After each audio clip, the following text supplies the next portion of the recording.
सभी को सादर जय जैन। प्रतिदिन की भांति आज यहाँ पर मन की बात मुनि रंजन सागर जी के साथ का कार्यक्रम प्रारंभ किया जा रहा है, जिसमें सभी श्रावकगण अपने मन की जिज्ञासा हमें व्हाट्सएप के माध्यम से भेजते हैं। हम उनकी जिज्ञासा को मुनिश्री के समक्ष रखते हुए पूज्य गुरुवर उनका समाधान करते हैं। आपके मन में जो भी जिज्ञासा है आप हमें व्हाट्सएप के माध्यम से हम तक पहुँचाएँ। हम आपकी जिज्ञासा का समाधान पूज्य गुरुवर से कराएंगे। इस कार्यक्रम को देखने के लिए हमारे जनसंतवाणी यूट्यूब चैनल को सब्सक्राइब करें और शेयर करें। आज इस कार्यक्रम के पुण्यार्जक परिवार हैं श्रीमती विमला जैन, डॉक्टर श्यामलाल जैन, श्रीमती अंजना जैन, श्री अरविंद जैन, श्रीमती अंकिता, श्री आनंद जैन, कुमारी आकृति, अनुभव जैन, अभिनय जैन, अवरल जैन। समस्त सेठ परिवार गुड़ा ललितपुर ने यह सौभाग्य प्राप्त किया है। इनके सौभाग्य की जनसंतवाणी परिवार अनुमोदना करता है। और यह कार्यक्रम शुरुआत करने से प्रथम मुनिश्री के चरणों में त्रिकाल का नमोस्तु करते हुए कि हे स्वामी नमोस्तु नमोस्तु नमोस्तु। यहाँ पर प्रथम प्रश्न श्रीमती मीना जैन टीकमगढ़ का है। वह पूछ रही हैं कि हे स्वामी नमोस्तु, यह कोरोना वायरस का अंत कब होगा? देखिए, ये तो प्राकृतिक आपदा है और प्राकृतिक आपदा कोई बता करके तो कोई सूचना दे करके आती नहीं, ना सूचना दे करके जाती है। ये तो अपन को जितना बच सकते हैं बचे, और यह अन्य देशों की अपेक्षा अपने यहाँ अभी बहुत कम है, लेकिन जल्दी से जल्दी ये पलायन कर जाएगी। और ऐसा निमित्त ज्ञान, ऐसा ज्योतिष आदि के में बताने में आ रहा है कि यह 20 मई तक कम हो जाएगा, बहुत कम हो जाएगा, और लोगों को इस बीमारी से राहत मिलेगी। हमें पुरुषार्थ करना है, सिर्फ अपना बचाव, अपने स्वयं की सुरक्षा करना है। उसमें अपन को कमजोरी नहीं करना है, लापरवाही नहीं करना है। अपनी सुरक्षा, अपनी ध्यान रखें और अपने कार्य को करें, और अपना कार्य जल्दी से जल्दी समापन की ओर होगा। इसके बाद यहाँ पर विजय जैन त्रिपुरा से अपनी मन की जिज्ञासा कर रहे हैं कि हे स्वामी दिगंबर साधु साध्वी पूरे दिन में एक ही बार आहार क्यों लेते हैं? देखिए, ये क्षुधा की भूख एक ऐसी है जो हमेशा सताती है, लेकिन क्षुधा की भूख से पूरी तरह तो विजय को प्राप्त नहीं कर सकते हैं विजय भाई।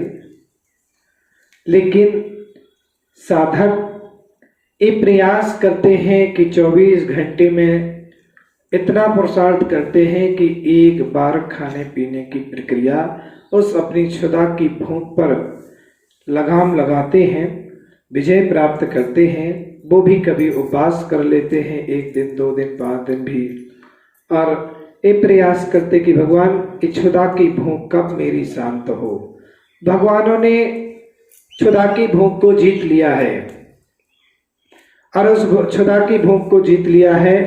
उस क्षुधा की भूख को जीतने का पुरुषार्थ ये संत भी कर रहे हैं, लेकिन ये सहनन इतना नहीं है इस पंचम काल में कि पूर्णतः त्याग करके बैठ करके अपनी साधना कर सके। लेकिन इतना प्रयास जरूर कर रहे हैं कि 24 घंटे में एक बार आहार करके अपनी इंद्रियों को कंट्रोल कर रहे हैं कि मेरी इंद्रियां कितनी मेरे अनुसार चल सकती हैं, मेरे अंदर कितनी ताकत है, मेरे अंदर कितनी शक्ति है।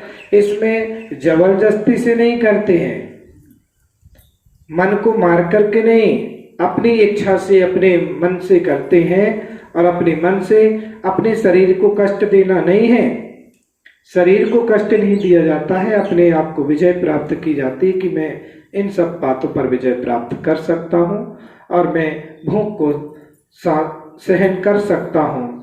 ये प्रयास साधु संत, क्योंकि छठाला में का जैसे पंडित दौलत राम जी ने कहा है, उनका ऐसा चिंतन भी करते हैं साधु संत। तीन लोक का नाज जो खाए, तीनों लोगों का अनाज भी खा लिया जाए तब भी भूख शांत नहीं होती है। और अपन क्या 24 घंटे में एक बार तो खा ही रहे ना, फिर भी अपना शरीर चल सकता है, अपन 24 घंटे निकाल सकते। ऐसा चिंतन ये जीव करते हैं कि नरकों में रह करके तो वो भी नहीं मिलता है, खाना भी चाह रहे हैं तब भी नहीं मिल रहा है, वहां पे पीना भी है तब भी उसको पानी नहीं मिल रहा है, और इतनी प्यास लगती है कि तीनों लोगों के समुद्र का पानी भी पी लिया जाए तब भी उसकी प्यास शांत है। लेकिन कम से कम यहाँ तो एक बार तो मिल रहा ना पीने के लिए। ऐसे भाव से वो अपने परिणामों को समता रूप रखते हैं कि त्याग करने के बाद भी परिणामों में समता है। इसलिए साधु संत 24 घंटे में एक बार आहार करते हैं, इंद्रियों को दमन करने के लिए, इंद्रियों पर विजय प्राप्त करने के लिए कर रहे हैं। इसके बाद यहाँ पर जिनेंद्र जैन कोटा राजस्थान से अपने मन की जिज्ञासा यहाँ पे कर रहे हैं कि मुनिश्री, आज ऐसा कहा जाता है कि दुखियों व पीड़ितों की सेवा ही परमात्मा की सच्ची भक्ति है, क्या यह सत्य है? देखिए, निश्चय अलग है, व्यवहार अलग है। और यहाँ पर अब ये सब व्यवहारिकता से कहा जा रहा है कि मानव सेवा ही सच्ची भक्ति है। जब विपत्ति आई है देश पर तो उसको देख करके मानवता की सेवा करना ही आपका धर्म है, ये कहा जा रहा है। ये सब व्यवहार से है, ठीक है। जिस अपेक्षा से आप कह रहे हैं वो अपेक्षा सत्य है, व्यवहार अपेक्षा से ये सत्य है कि मानवता की सेवा करना ही आपका यही पूजा है। लेकिन जब आप निश्चय दृष्टि से देखेंगे, धर्ममय दृष्टि से देखेंगे, तो अपनी आत्मा का धर्म यापन करना वही आपका कर्तव्य है। फिर किसी पर उपकार का भाव नहीं जाता है, किसी की सेवा का भाव नहीं जाता है। निज की दृष्टि निज पर जाती है। अप्पा सुपरमप्पा, आत्मा ही परमात्मा है, ऐसी दृष्टि जाती है और वो अपनी आत्मा में लीन हो जाता है। फिर उसका किसी को उपकार करने की जरूरत नहीं होती है। लेकिन व्यवहार से जो कहा जा रहा है वो ठीक है कि मानव सेवा कर रहे हैं, वही आपकी पूजा। अभी डॉक्टर लोगों की यही पूजा है कि वो लोगों की सेवा कर रहे हैं, लोगों के उपचार कर रहे हैं, तो उनकी सबसे बड़ी पूजा यही चल रही है कि भाई अपना समय जो उपयोग टाइम दे रहे हैं वो मानव सेवा के लिए। आज देख रहे हैं कि इस विश्व में लोग बहुत ज़्यादा पीड़ित हो रहे हैं और उनकी सब पीड़ाओं को दूर करने के लिए डॉक्टर लोग लगे हुए हैं, अपने दिन रात एक कर रहे हैं, पुलिस प्रशासन दिन रात एक कर रही है। तो ठीक है, उस अपेक्षा से वो मानव सेवा कर रहे हैं, वही उनकी पूजा, वही उनका धर्म है और वो सेवा करना भी कर्तव्य है।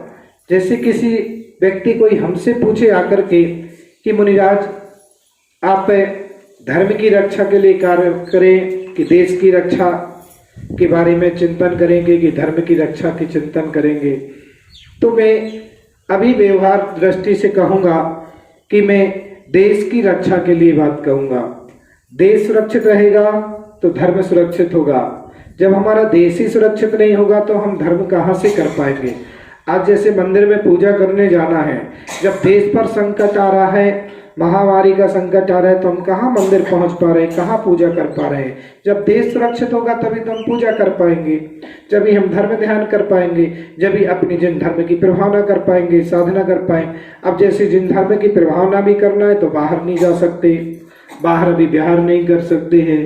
तो जब देश सुरक्षित नहीं है तो अपनी प्रभावना नहीं। तो अभी व्यवहार से तो कहा जाएगा कि पहले देश की रक्षा फिर धर्म की रक्षा। देश सुरक्षित है तो धर्म सुरक्षित है। ऐसे ही मानवता के नाते अपन कहेंगे तो अभी डॉक्टरों के लिए मानवता की सेवा करना ही उनकी पूजा है। उनका धर्म वही है मानवता की पूजा करना। और जब वो निश्चय दृष्टि से देखें तो उनकी अपनी आत्मा का ध्यान करना, अपने भगवान का पूजा पाठ करना, आराधना करना, रत्नात्रय की आराधना करना, वही उनका धर्म है। लेकिन अभी जो कर रहे हैं उस अपेक्षा से वो सत्य है, ठीक है कि मानव की सेवा करना ही आपका धर्म है। इसके बाद यहाँ पर विपिन जैन जालंधर पंजाब से अपना प्रश्न कर रहे हैं कि मुनि श्री को नमोस्तु। मेरे मन की बात यह है कि हमारे यहाँ पर दिगंबर संत का आगमन नहीं हो पाता है, तो हम श्वेतांबर साधु को आहार देते हैं, तो क्या हमें वह पुण्य मिलता है या नहीं? देखिए कि एक तो दिगंबर संत कि आहार देने का जो भाव है वो आचार्य भगवान कुंद देव स्वामी ने कहा है कि वो नियम से मोक्ष का कारण है, निर्जरा का कारण है कर्मों की। ये दान साधु के लिए दिया जाता है और जो श्वेतांबर आदि अन्य धर्म के साधुओं को दे रहे हैं उससे पुण्य की प्राप्ति तो होगी, लेकिन वो पुण्य संसार का कारण ही बनेगा। संसार के भौतिक वस्तुओं का सुख देने वाला है, लेकिन कर्म निर्जरा का कारण, क्योंकि वहां आरंभ सारंभ से सहित है। और जो आरंभ सारंभ से सहित है उसको यदि दान आदि देते हैं तो वो दान में नहीं है, वो उसका पुण्य रूप क्रिया है, लेकिन संसारिक पुण्य है उसका। और जो आरंभ सारंभ से रहित है, जो ज्ञान ध्यान में लीन है, ऐसे संत के लिए, ऐसे साधु के लिए यदि आहार दान देते हैं तो वो कर्म निर्जरा का कारण है। और आपके यहाँ दिगंबर साधु का आगमन नहीं हो पा रहा है तो अनुमोदना करिए कि जब 9 बजे 9:30 बजे आहारचर्या का समय होता है तो वहां से बैठ करके भी आप अनुमोदना करें कि हे भगवान, जहाँ जहाँ दिगंबर साधु हैं उन सबकी निरतिचार पूर्वक आहारचर्या हो। मैं अनुमोदना कर रहा हूँ, भावना भर रहा हूँ, तो आप अनुमोदना से पुण्य प्राप्त कर सकते हैं। लेकिन ये कहा है कि यदि अपने घर में कोई आ गया है तो उसको बिना खिलाए पिलाए मत जाने दो। साईं इतना दीजिए जामे घर समा, मैं भी भूखा न रहूं और साधु भी भूखा न जाए।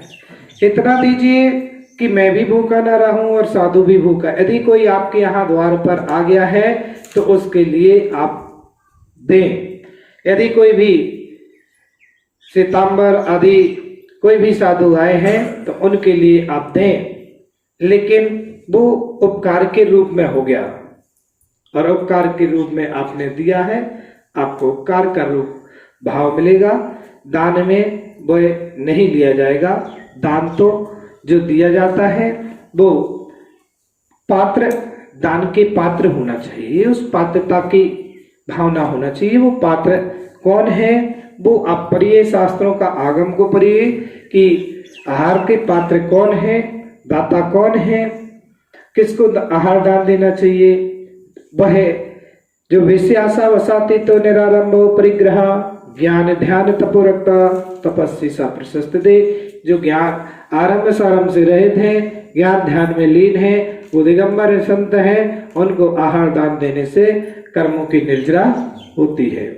इस प्रकार से आपको समझना चाहिए।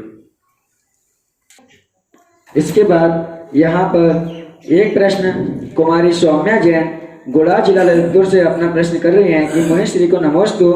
मेरे मन की बात यह है कि क्या श्रावक व्रत के दिन यदि रात्रि में वोमिटिंग हो जाती है तो मुक्का कुल्ला कर सकते हैं?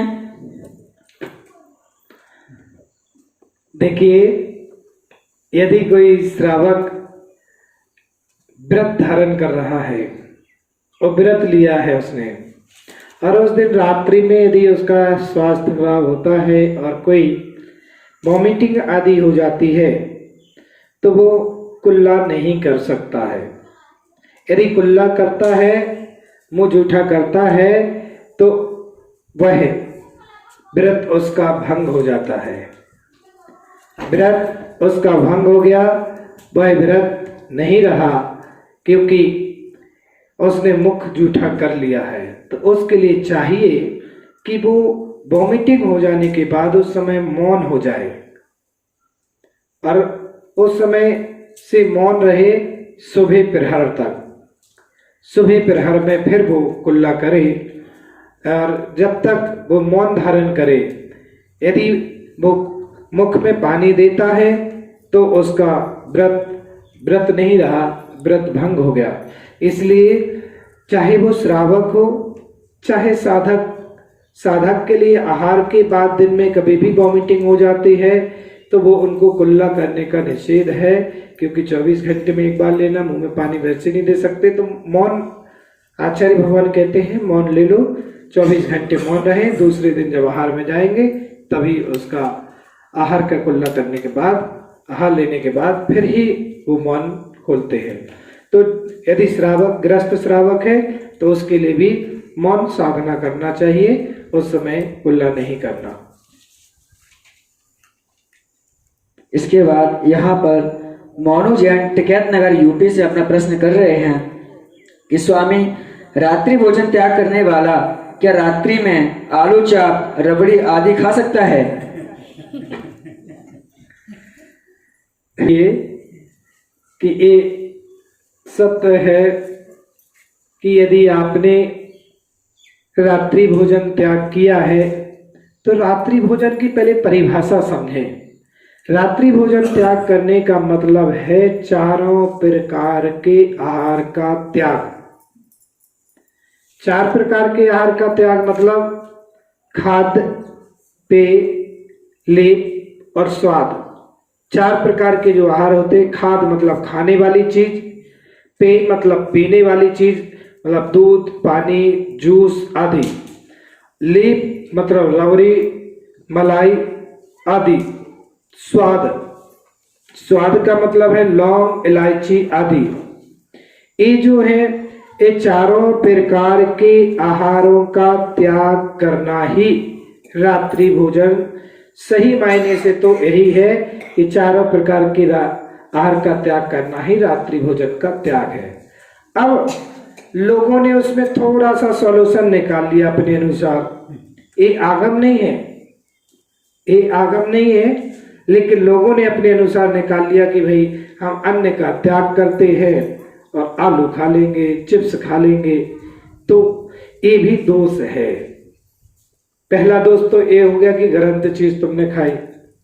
दूसरा कि मुंह तो चबाया है, खाना कुछ खाया है मुंह में, तो ये उल्लंघन है, ये उल्लंघन किया है व्रत का, और इसका उल्लंघन हुआ व्रत का, इसलिए दोष तो लगेगा खाने का दोष तो रात्रि का लगा, और रात्रि खाने का दोष लगा। यहाँ आचार्य भगवान अमृतचंद स्वामी महाराज पुरुषार्थ सिद्धि ग्रंथ जैसे ग्रंथ में कहते हैं कि रात्रि में यदि कोई भोजन करता है तो वो मांस के तुल्य है, रात्रि में पानी पीता है तो खून के तुल्य है।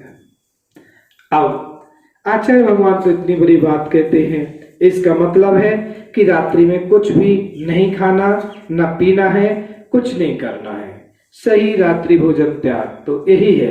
लेकिन यदि आप नहीं चला पा रहे हैं, नहीं कर पा रहे हैं, तो ये प्रयास करें कि एक समय सीमा बांध लें 7 बजे 8 बजे तक। अब इसका मतलब ये नहीं है कि रात्रि में 12 बजे तब भी भूख लगी सो खा लिया, रात को 2 बजे नींद खुली तब भी खा लिया, 3 बजे रात को खुली तब भी पानी पी लिया। इसका ये मतलब नहीं कि पूरी रात खुद खाते रहो, जब समय मिला तभी खा लो, तो ये तो व्रत का उल्लंघन है, ये आपके व्रत का पालन नहीं है। इसलिए जो रात्रि का त्याग करता है उसके लिए चाहिए कि पहले तो शक्ति के अनुसार चारों प्रकार के आहार का त्याग करे।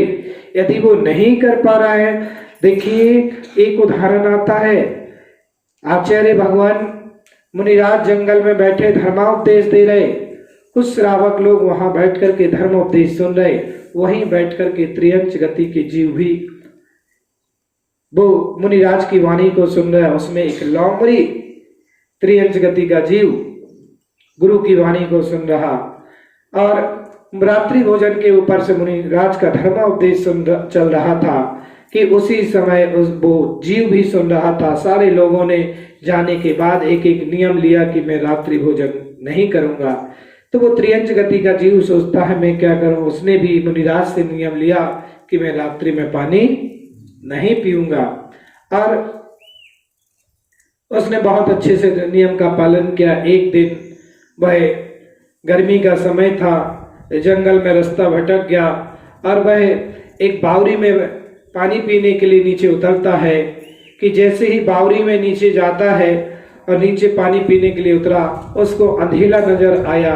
उसने सोचा कि रात्रि हो गई है और मैंने एक संत से, दिगंबर संत से नियम लिया था कि रात्रि का मेरा पानी का त्याग है, और वो ऊपर आ जाता है कि मुझे पानी नहीं पीना, रात्रि हो गई। ऊपर देखता है तो ऊपर उजेला था, तो फिर वो सोचता अभी तो दिन निकला है, अभी तो पानी पी सकता हूँ। फिर नीचे जाता है, फिर नीचे देखता तो अंधेरा दिखता है, तो ऊपर आ जाता है, फिर ऊपर देखता है तो उजेला। ऐसे करते नीचे जाता, ऊपर आता है, 2-3 बार करता। इस समय गला कंठ सूखने लगा प्यास से और उसकी उसी समय आयु कर्म आ गई, उसकी आयु समाप्त हो गई और वो जाकर के देवगति में, स्वर्ग में देव बन गया।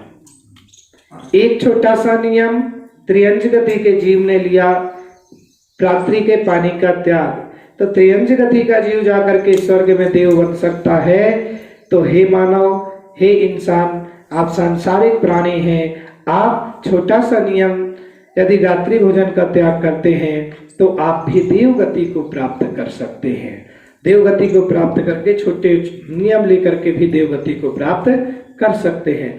हमें दृढ़ता से वह व्रतों का पालन करना चाहिए और उन व्रतों को पालन करके अपने उस नियम का पालन करें। तो रात्रि में यदि आपने त्याग किया है तो चारों प्रकार के आहार का त्याग करिए।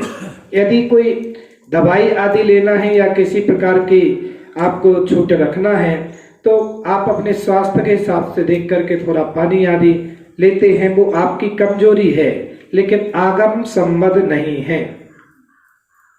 आगम अलग है और अपनी व्यवस्था बनाना, अपने शरीर की कमजोरी के हिसाब से क्रिया करना, वो बात अलग है।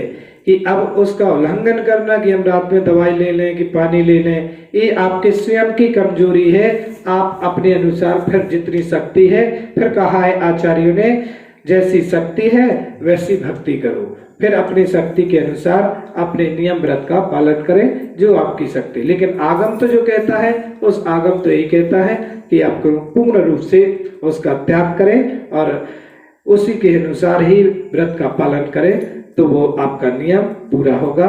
इस प्रकार से आज का समय हो गया है और आप सबने विगत इतने दिनों से आप सुन रहे हैं मन की बात को। आपके मन की बातों को यहाँ तक मेरे पास तक आ रहे हैं और बहुत दूर दूर से, जैसे आज जालंधर से, पंजाब से भी प्रश्न आए, बहुत दूर दूर से प्रश्न आते हैं।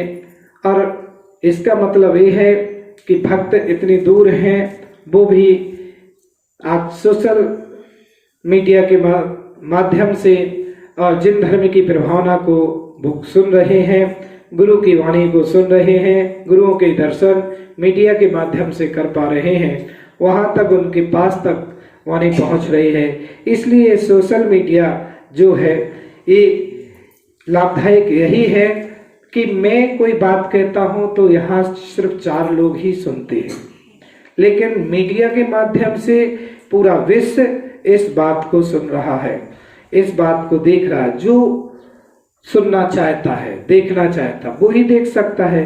जैसे कल निधि जैन जो USA से, उन्होंने देखा, उन्होंने प्रश्न किया, उन्होंने तो वहां पर रह करके भी गुरु की उनको याद आ रही है, गुरु की वाणी को सुन रहे हैं, जिन धर्म की वाणी को सुन रहे हैं। तो इतनी दूर दूर होकर के भी भक्त लोग अपने सोशल मीडिया के माध्यम से, यूट्यूब के माध्यम से, जनसंत वाणी के माध्यम, चैनल के माध्यम से वो अपने चैनल पर इस बात को सुन पा रहे हैं।